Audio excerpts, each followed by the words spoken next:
This episode contains bad words. Listener discretion is advised. Hi, everyone. Welcome to another episode of Notes on Nonsense, the weekly episodes of the Same 24 Hours podcast, where I, Meredith Atwood, tell you something that's bullshit. And we talk about it.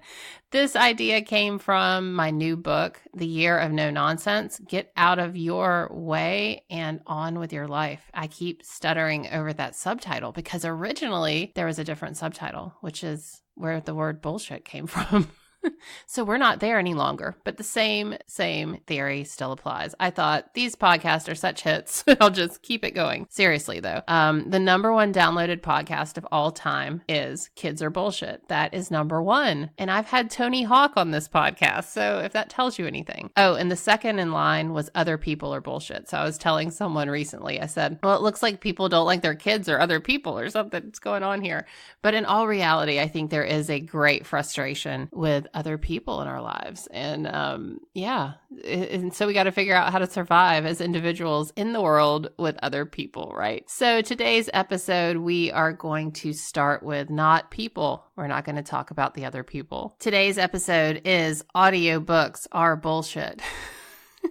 Oh, this is funny. It might not be funny to you. So this is funny to me because I am in the process of recording my audiobook for The Year of No Nonsense. And today is my off day. Yesterday, I recorded for about 6 hours straight, which is pretty much about, 3 hours too long for anyone who has recorded an audiobook. You probably understand that completely. It's very hard to talk that long, but it's very harder to read each word with inflection. I tend to roll over certain words, and it also makes you feel like shit because it points out your inadequacies as a speaker. I mean, just a general talking person of the world. I realize I can't say reward. Reward was a very hard one for me. And I can't think of the others, but there were very simple words that just weren't coming off my mouth yesterday. So today's podcast is inspired by Audiobooks Are Bullshit. And they're totally not. I love audiobooks. I love listening to authors read their work. And I love to multitask, even though everyone says in this world, multitasking is the devil. I like to listen and do laundry and listen and do other things. And I do think there is an acceptable multitasking with that regard. So what's the point of this episode then? Well, I wanted to think about audiobooks in the context of our mental mind game and how what is the audiobook that's going on in our head? I talked about this maybe a couple episodes ago on Subtitles Are Bullshit, because also about my book, right? Because I had a subtitle and then it changed. And then I thought, you know what? We all have these certain subtitles in our lives that we are running. We say, I'm a great mother, but then there's something else, right? We have this external title of our book, of our lives that we're projecting to the world, but then we are repeating certain subtitles that are negative, that are self-deprecating. I'm a piece of shit. I'm so fat. I'm so slow. I'm so lazy. I'm so all these things. I'm a terrible mother. I'm a terrible leader. I don't have enough education. I'm all these things. These are the subtitles that are running through our heads and kind of ruining our productivity, our life in a way, because we are constantly saying these horrible things about ourselves as the subtitle. So I started thinking about this in the term of audiobook, because when you listen to an audiobook, you're able to do other things, right? You're able to continue on with life while you listen. You're able to get your workout in. You're able to think about other things. But in the background, there's playing this constant voice. And some authors have better voices than others. And some voices are not so great. They put you to sleep. They make you mad. You just can't take it anymore. So you turn them off, which hopefully isn't the case with mine. But you think you're doing things, and then you're hearing a voice that's telling you a certain story, that's telling you a certain script, that's reading it over and over again constantly. And so I thought about this in terms of the script, the audiobook that's playing in our head about our life. What is it? This is very similar to subtitles. Although I think it's a little bit more subtle, because subtitles tend to be bigger things, right? They're just declarations that we're making across our lives.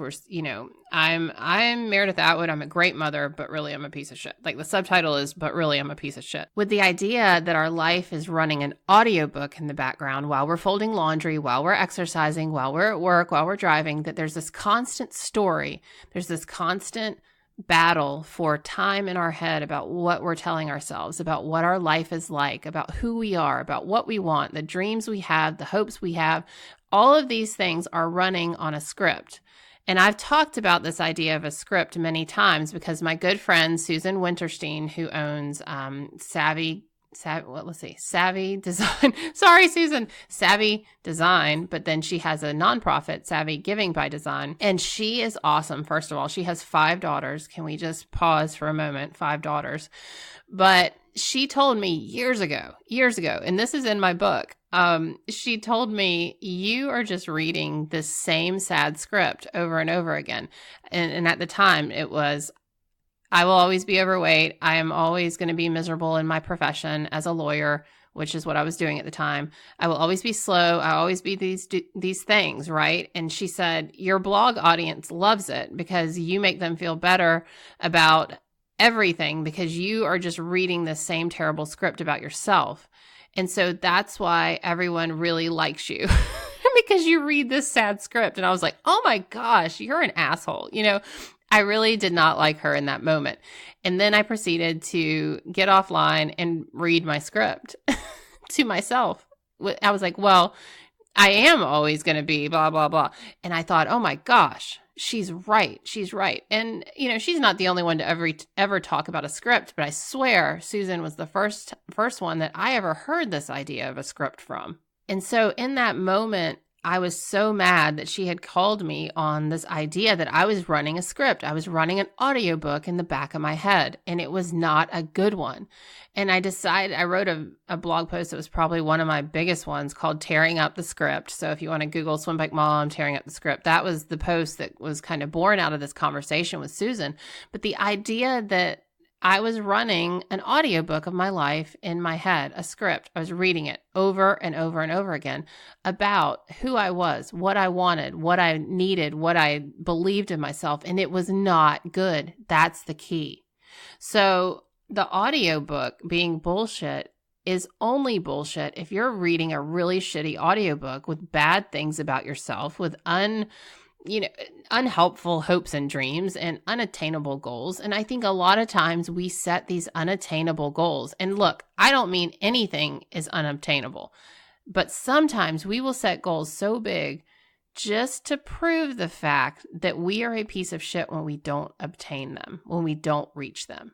And here's what I mean. Every year for, I don't know, since I had a brain, I guess I've always had a brain, but since I had, reasonable thoughts that I could connect to outcomes, I guess, I would say in the winter, in the new year, January 1, I'm going to be in a bikini by the summer.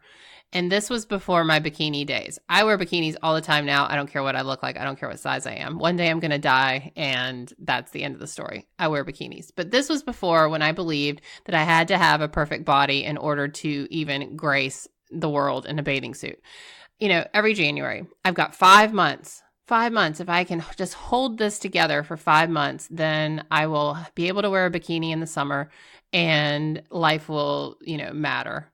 This is what you think, when you haven't figured anything out. And then May would roll around, June would roll around, and I would look exactly the same. That's because this was never about the weight to begin with. We've covered that in several episodes. But this was also about the fact that I would set goals so unobtainable. Like, it's not unobtainable to change your body in 5 months, but it was for me because it wasn't about just the food. It was about behaviors. It was about trauma. It was about other things.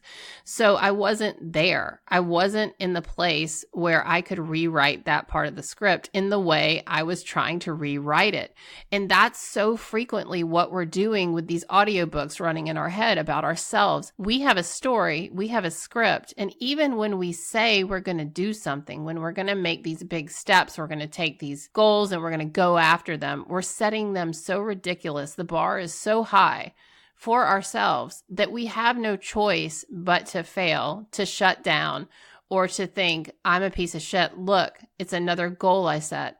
And here's another reason why I'm never going to be a success at anything. And a lot of it depends on personality. Look, like setting big goals is kind of the way I roll, but I don't try and set the goal until I know I have the things in place that are going to allow me to succeed in those goals. And they are big goals, but I also don't put a time limit on them. I think that's where we can really break down in our communication with ourselves, is by making things have a time limit. I definitely set health and fitness goals, but I try not to enforce them by time. And I think that's one of just the life hacks I've sort of come across over the past few years. But the question I have for you, and the challenge I have for you, is what is your audiobook sounding like to you?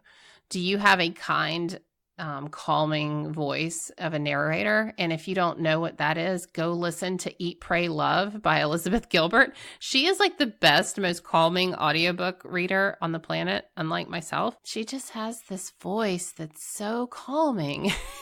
And I don't know, there was something about her audiobook that made me like think, okay, I'm going to go learn Italian now because Liz Gilbert says I'm going to. You know, she just had this incredible voice. And so when I think about my internal audiobook, my internal script that I'm reading, I like to assign Liz Gilbert's voice to it because it's so kind and calming. And so what does your voice sound like in that audiobook, in your script that you're reading? And then what are the words? What are the contents of it? This is something I go over constantly with my life coaching clients. Like, what are you saying to yourselves? Your words are the house you live in. What are those words? What are they saying? So the content of your script is also very important. What audiobook are you reading to yourself? What is it? What are the things you're saying? Because unlike subtitles, which are short declarative statements, you may be reading and listening to an audiobook all day long that is telling you you're a piece of shit. And until you become aware of those words that you're saying, you're going to continue to believe them. You're going to continue to take actions that support those words, that support your script. You're going to do the things that you don't actually want to be doing because you're just reading and listening to a script over and over again that you've created. So my challenge for you in this episode of Audiobooks Are Bullshit is to figure out what audiobook you're reading about yourself day in and day out, that you're listening to, rather. I mean, you might be reading it. Like I'm thinking about reading it because that's what's going on in my life. But what audiobook about your life are you listening to? What is the voice that you're hearing it read? What does it sound like? What does she or he sound like in that reading? And what is the content of it? And if you can listen to that inner voice and figure out what you're actually hearing, and then that may be very shocking, by the way. It may be very, very shocking. And so once you figure out what you're saying to yourself on audiobook, on repeat, all day long, reading your script, then you can begin to change it. And I had a call with one of my life clients this morning, and I told her, I said, look, like her struggle was just being stuck and not feeling like she can get momentum. And she's constantly in a state of feeling hurried and frazzled and like she's not accomplishing anything that's on her to-do list. So part of the suggestion that I had for her was, you know, she's been listening to her inner voice. We've talked about that. But to input a new voice and to input a new purpose statement about what she is and who she is, and to repeat that all day long when she starts to feel super frazzled. So for example, I will constantly say, I am a New York Times bestselling author.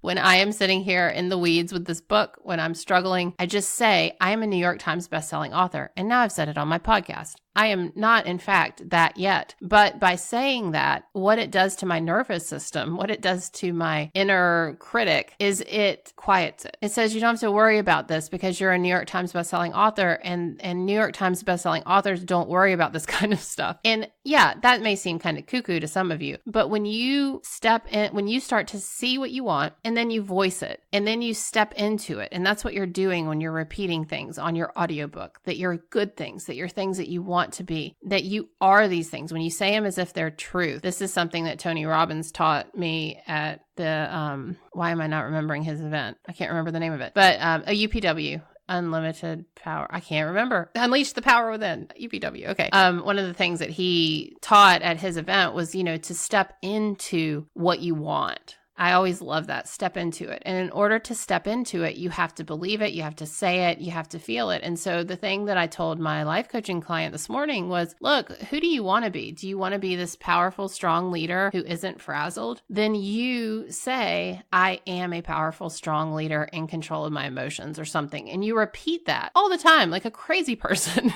like on repeat in your head. That's what you need to fill your audiobook with. It needs to be filled with what you want. want to bring about to your life. What you want to come to you is what should be on your audiobook. So that's my challenge for you. Figure out what you're actually saying and then figure out what you want and make that the script you're reading. Thanks for listening. Until next time.